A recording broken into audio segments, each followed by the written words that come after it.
Bonjour tout le monde, je suis Antoine. Gabriel, j'ai besoin de parler avec toi.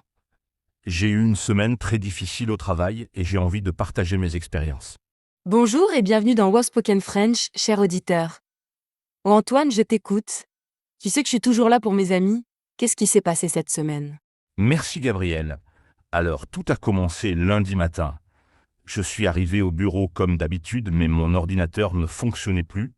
L'écran était complètement noir, impossible de travailler. Oh non, un ordinateur en panne le lundi matin. C'est le pire cauchemar de tous les travailleurs. Qu'est-ce que tu as fait? J'ai appelé le service informatique bien sûr. Mais ils m'ont dit qu'ils étaient très occupés et qu'ils viendraient peut-être dans l'après-midi. Peut-être. Tu imagines? Peut-être dans l'après-midi? Cher auditeur, avez-vous déjà eu des problèmes techniques au travail? Comment gérez-vous ces situations stressantes? Partagez vos expériences dans les commentaires. Pendant ce temps, j'avais un rapport important à finir. Mon chef attendait ce rapport pour mardi matin. J'étais dans une situation très compliquée. Heureusement, ma collègue Emma m'a proposé d'utiliser son ordinateur portable. Emma a l'air d'être une collègue formidable. C'est important d'avoir des collègues solidaires. Et tu as pu finir ton rapport. J'ai commencé à travailler sur l'ordinateur d'Emma, mais il y avait un autre problème. Tous mes documents étaient sur mon ordinateur en panne. Je n'avais pas de copie. J'ai réalisé que je ne sauvegardais jamais mes fichiers ailleurs.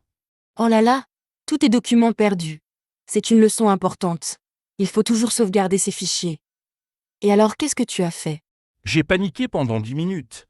Puis j'ai respiré profondément et j'ai décidé de recommencer mon rapport depuis le début.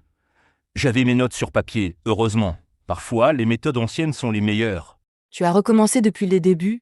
Quel courage. Chers auditeurs, utilisez-vous encore du papier et des stylos pour vos notes importantes? Ou faites-vous tout sur ordinateur? J'ai travaillé toute la journée pour refaire mon rapport. Mais vers 4 heures, un nouveau problème est arrivé. La connexion Internet du bureau est tombée en panne. Plus d'Internet du tout. Plus d'Internet, dans notre monde moderne, c'est comme perdre l'électricité. Comment vous avez fait pour continuer à travailler? C'était très compliqué. Je ne pouvais plus envoyer d'emails, plus consulter d'informations en ligne, plus rien. Mes collègues et moi, nous nous regardions comme des personnes perdues sur une île déserte. Comme des personnes perdues? C'est drôle mais c'est vrai. Nous dépendons tellement d'Internet. Et votre chef, il a dit quoi? Notre chef, M. Dubois, était encore plus stressé que nous. Il avait une réunion importante en ligne à 5 heures. Il tournait en rond dans son bureau en répétant « Comment je vais faire ? Comment je vais faire ?» Pauvre monsieur Dubois. Et sa réunion, elle a eu lieu finalement. Il a dû reporter sa réunion. Mais le plus drôle, c'est qu'il a découvert qu'on pouvait aussi téléphoner avec un téléphone normal. Il avait oublié cette possibilité. Il était tout content de sa découverte. Il a redécouvert le téléphone classique. Parfois, les solutions simples sont les meilleures. Chers auditeurs, quelles sont vos solutions de secours quand la technologie ne fonctionne pas? Mardi matin, tout semblait revenir à la normale. Mon ordinateur fonctionnait, Internet aussi. J'ai donné mon rapport à M. Dubois. Il était content. Mais à 10 heures, nouveau problème. Encore un problème. Décidément, cette semaine était vraiment difficile. Qu'est-ce qui s'est passé mardi? La machine à café est tombée en panne. Je sais que ça semble petit comme problème, mais dans notre bureau, c'était une catastrophe. Mes collègues adorent le café. La machine à café en panne. Pour beaucoup de gens, c'est effectivement une catastrophe. Le café est très important pour l'énergie au travail. Exactement. Sans café, mes collègues étaient comme des zombies. Amma bâillait toutes les 5 minutes. Paul s'endormait devant son écran. Sophie était de mauvaise humeur toute la matinée. Des zombies sans café? Quelle image amusante. Et vous avez trouvé une solution. Nous avons organisé une mission de sauvetage. Chacun notre tour, nous allions au café en face du bureau pour acheter du café pour tout le monde. C'était comme une chaîne de solidarité. Une chaîne de solidarité pour le café. C'est beau? Cela montre que les petits problèmes peuvent rapprocher les collègues. Chers auditeurs, qu'est-ce qui est indispensable pour vous au travail? Le café? Le thé? Autre chose? Cette expérience a créé une belle ambiance dans l'équipe. Nous rions ensemble de notre dépendance au café. Mais mercredi, un problème plus sérieux est arrivé. Plus sérieux? Qu'est-ce qui pouvait être plus sérieux que la panne de machine à café? Mercredi matin, j'ai découvert qu'il y avait eu une erreur dans mon rapport de lundi.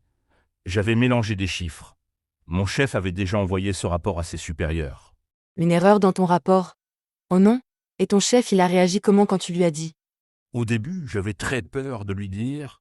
J'ai tourné autour de son bureau pendant 1 heure. Finalement, j'ai pris mon courage et je lui ai expliqué la situation honnêtement. Tu as été courageux? L'honnêteté est toujours la meilleure solution. Et Monsieur Dubois, il était très fâché. Surprise Ingly, il n'était pas fâché du tout. Il m'a dit « Antoine, nous faisons tous des erreurs. L'important, c'est de les corriger rapidement. » Il était très compréhensif. Quelle réaction positive! Votre chef a l'air d'être une personne sage. Cher auditeur, comment vos chefs réagissent-ils quand vous faites des erreurs? Êtes-vous dans un environnement de travail compréhensif? Nous avons corrigé l'erreur ensemble. Monsieur Dubois m'a même aidé à refaire les calculs. J'ai appris que parfois, nos chefs sont plus humains qu'on ne le pense. C'est une belle leçon. Et après cette correction, tout allait mieux. Pour quelques heures, oui. Mais jeudi, c'était le jour de la réunion d'équipe mensuelle. Et cette réunion a été, très particulière. Très particulière. Qu'est-ce qui s'est passé pendant cette réunion? Alors nous étions tous dans la salle de réunion. Monsieur Dubois présentait les résultats du mois. Tout se passait bien, mais soudain, Paul a commencé à éternuer. Il n'arrêtait plus. Paul n'arrêtait plus d'éternuer. Il était malade. Non, il n'était pas malade. En fait, il était allergique aux nouvelles fleurs que Sophie avait apportées pour décorer la salle. Personne ne le savait. Il éternuait toutes les 10 secondes. Allergique aux fleurs. Pauvre Paul. Et la réunion, elle a continué. C'était impossible de continuer. Paul faisait atchoum. Excusez-moi. Atchoum. Pardon. Atchoum. Nous avons tous commencé à rire. Même Monsieur Dubois riait. Tout le monde riait. Parfois le rire est la meilleure solution pour les petits problèmes. Chers auditeurs, avez-vous déjà vécu des situations comiques pendant des réunions de travail? Sophie a immédiatement enlevé ses fleurs de la salle. Paul a arrêté d'éternuer. Mais nous avons continué à rire pendant encore 10 minutes. Cette réunion est devenue la plus amusante de l'année. La réunion la plus amusante? C'est merveilleux. Et vendredi, comment ça s'est passé? Vendredi, j'étais sûr que quelque chose allait mal se passer. J'étais presque superstitieux. Mais en fait, vendredi a été une journée parfaite. Aucun problème technique, aucun souci. Une journée parfaite. Après tous ces problèmes, tu méritais bien une journée calme. Et qu'est-ce que tu as fait de différent? J'ai profité de cette journée calme pour organiser mon travail. J'ai sauvegardé tous mes fichiers sur 3 endroits différents. J'ai nettoyé mon bureau. J'ai préparé le travail de la semaine suivante. Très sage. Tu as appris de tes expériences. Et tes collègues, ils ont fait pareil. Oui, Emma a aussi sauvegardé tous ses fichiers. Paul a apporté des médicaments contre les allergies. Sophie a demandé à tout le monde s'ils avaient des allergies avant d'apporter des plantes. Excellente organisation. Vous avez transformé vos problèmes en apprentissage. Chers auditeurs, comment organisez-vous votre travail pour éviter les problèmes? Avez-vous des conseils à partager? Cette semaine difficile m'a appris plusieurs choses importantes.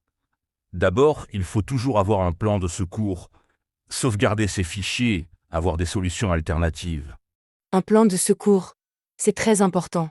Qu'est-ce que tu as appris d'autre? J'ai appris que mes collègues sont formidables. Dans les moments difficiles, nous nous aidons mutuellement. Emma m'a prêté son ordinateur. Nous avons organisé la chaîne de café ensemble. L'esprit d'équipe. C'est précieux. Et avec ton chef? Avec Monsieur Dubois, j'ai appris qu'il faut être honnête. Quand j'ai admis mon erreur, il a été compréhensif. Cacher les problèmes les rend plus graves. L'honnêteté au travail. C'est fondamental. Chers auditeurs, avez-vous de bonnes relations avec vos chefs? Comment communiquez-vous avec eux? J'ai aussi appris qu'il faut garder son sens de l'humour. Quand Paul éternuait pendant la réunion, nous aurions pu être agacés. Mais nous avons ri. Ça a détendu l'atmosphère. Le sens de l'humour au travail. C'est magique. Ça transforme les problèmes en bons souvenirs. Exactement. J'ai réalisé que je ne peux pas contrôler tous les problèmes. Les pannes d'ordinateur, les coupures d'Internet, les allergies, ces choses arrivent. Il faut s'adapter. S'adapter aux imprévus, c'est une compétence très importante dans la vie. Et maintenant, tu te sens comment par rapport au travail? Je me sens plus confiant. J'ai survécu à une semaine terrible. Maintenant, je sais que je peux gérer les problèmes. Et j'ai découvert que mon équipe est fantastique. Plus confiant. C'est merveilleux. Parfois, les difficultés nous rendent plus forts. Cette semaine m'a aussi donné des idées pour améliorer notre façon de travailler. Par exemple, nous allons créer un système de sauvegarde partagé. Comme ça, si un ordinateur tombe en panne, nous pouvons aider. Un système de sauvegarde partagé. Excellente idée. Et pour les autres problèmes? Nous allons acheter une machine à café de secours. Sophie va créer une liste des allergies de chacun avant d'apporter des plantes. Nous préparons des solutions pour les futurs problèmes.